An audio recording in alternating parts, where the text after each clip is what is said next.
پاکستان کے بھارتی وزیر دفاع کے اشتعال انگیز بیان کی مذمت۔ بھارت کا پاکستانی شہریوں کو نشانہ بنانے کا دعویٰ جرم کا اعتراف ہے۔ پاکستان نے 25 جنوری کو بھارتی دراندازی کے ناقابل تردید ثبوت دیے۔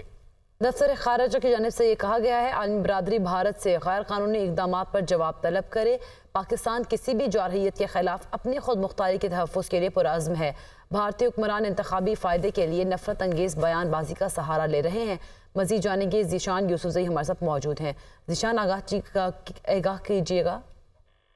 دیکھیے، ترجمان دفتر خارجہ کی جانب سے بتایا گیا ہے کہ جو ہماری امن کی خواہش ہے اس کو غلط نہیں سمجھنا چاہیے، اور 25 جنوری 2024 کو پاکستان نے بھارتی دراندازی کے ناقابل تردید ثبوت بھی فراہم کیے تھے۔ ترجمان دفتر خارجہ نے بتایا ہے کہ یہ پاکستان میں بھارت کے ماورائے عدالت اور بین الاقوامی قتل کی عام مہم کی واضح ثبوت ہے۔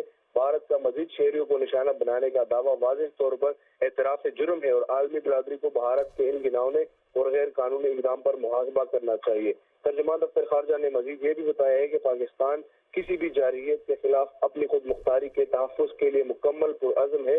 فروری 2019 کو بھی بھارت کو جارحیت پر سخت رد عمل کا سامنا کرنا پڑا تھا۔ اس اقدام نے بھارت کے فوجی برتری کے کھوکھلے دعووں کو بھی بے نقاب کیا تھا۔ ترجمان نے یہ بھی بتایا ہے کہ انتخابی فائدے کے لیے بھارتی حکمران نفرت انگیز بیان بازی کا سہارا لے رہے ہیں۔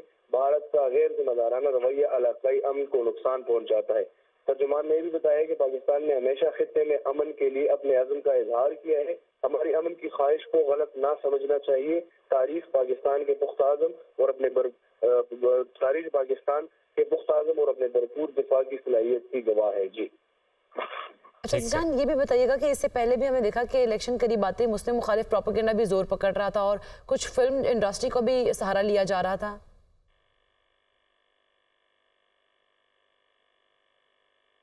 ہیلو،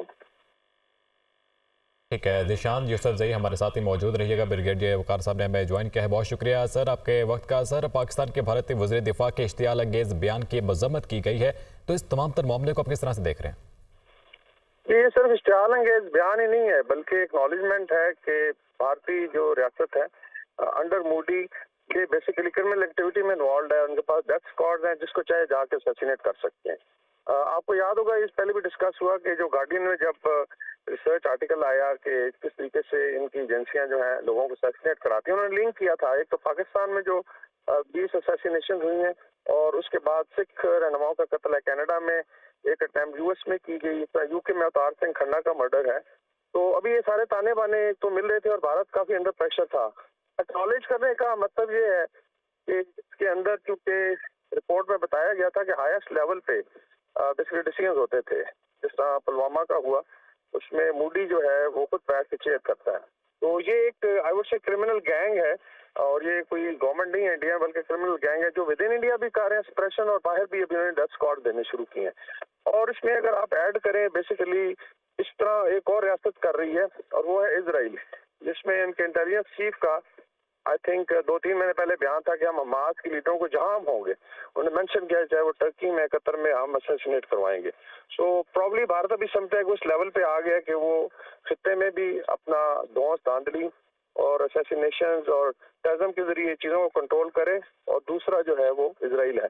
تو میرے خیال میں انٹرنیشنل کمیونٹی کے پاس بھی بڑا ایویڈنس ہے۔ گارڈین کی جو رپورٹ ہے وہ کوئی ایسے نہیں آئی، وہ بڑے سوچ سمجھ کے اور ریسرچ کر کے اپنے جو ہے چھاپتے ہیں چیزیں جو ہیں۔